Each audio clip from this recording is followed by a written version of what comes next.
In our last video, we created a 3-page web application. Today, we are going to take it a step further by running this web app on a Node.js server. This setup allows us to enhance our application with server-side scripting capabilities. The reason I chose Node.js is that it allows us to use JavaScript for both the front end and the back end. Node.js offers numerous advantages over other server-side scripting languages, which you can explore on the official Node.js website. To set up Node.js, I'm organizing the files. First, I'll move all the web app files into a new folder called public.html. Then, I'll create another folder named server for all the new files needed to run the Node.js server.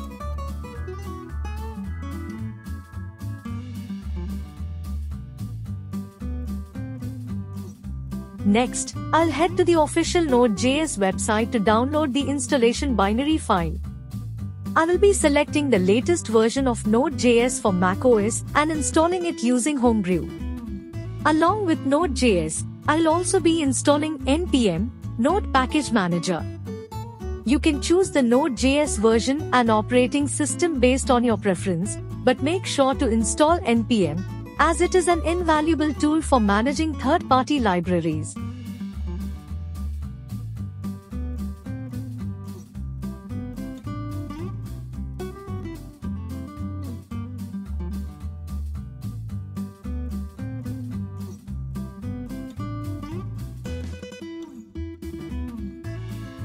Open the command window and navigate to the server folder that we created earlier.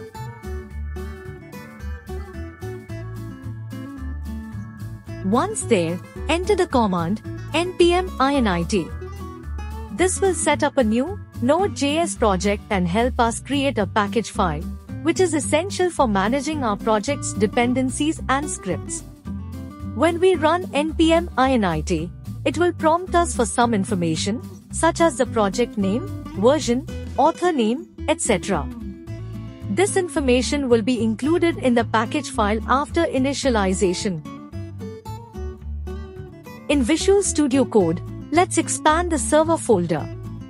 You'll notice the package file has been created with all the information we provided in the command window. Now, I'll create an index.js file inside the server folder. This file will contain the script to create and run the Node.js server. I'm adding Express.js into our script. Express is a popular and lightweight framework for building web applications and APIs with Node.js. It simplifies the process of handling routing, middleware, and HTTP requests, making it easier to develop robust web servers. This single line of code essentially allows us to leverage all the powerful features of Express in our project. I'm creating an Express application and assigning port number 3000 for the server to listen to all incoming requests. Next, I'm adding a route handler to handle GET requests at the root URL path. This will send the string "Hello World" as a response to the request. The app-listen method will start the Express application and make it listen for incoming connections on port 3000. I've included a console.log message to confirm that the server is up and running. Before we start running the server, we need to install Express.js. We will use npm to install Express.js.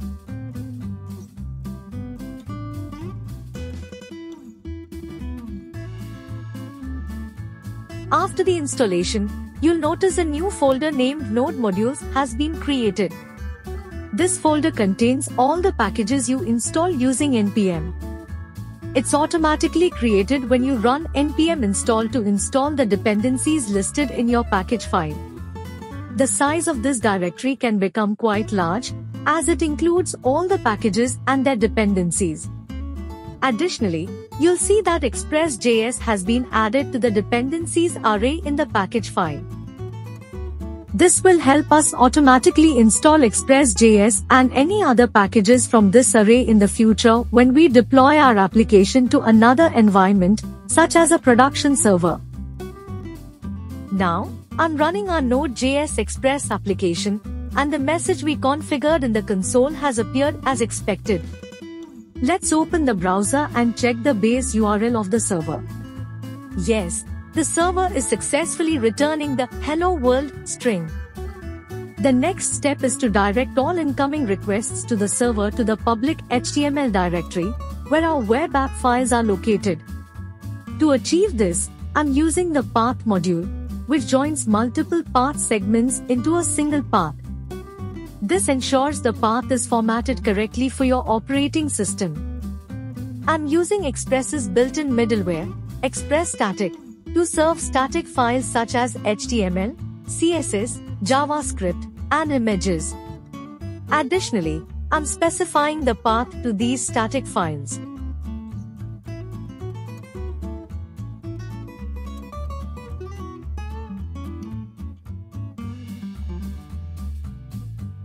Next, I'm modifying the route handler to point to the public HTML directory and return the index.html file instead of the "Hello World" string we used previously.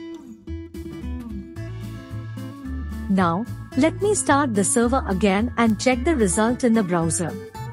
When I refresh the current root URL, our web app is loading successfully.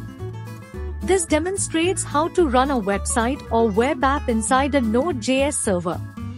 I'm publishing all the code on GitHub.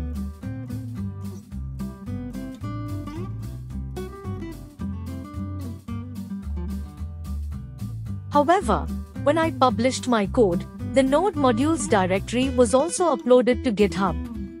Generally, this is unnecessary because the packages inside Node modules are large and can be reinstalled using the package file.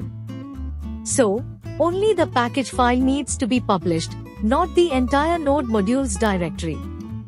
To achieve this, I'm adding a .gitignore file in the root and specifying the Node modules directory in it.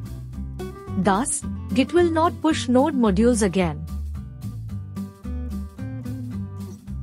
Now, I'm running a git command to remove the Node modules directory and pushing the changes again.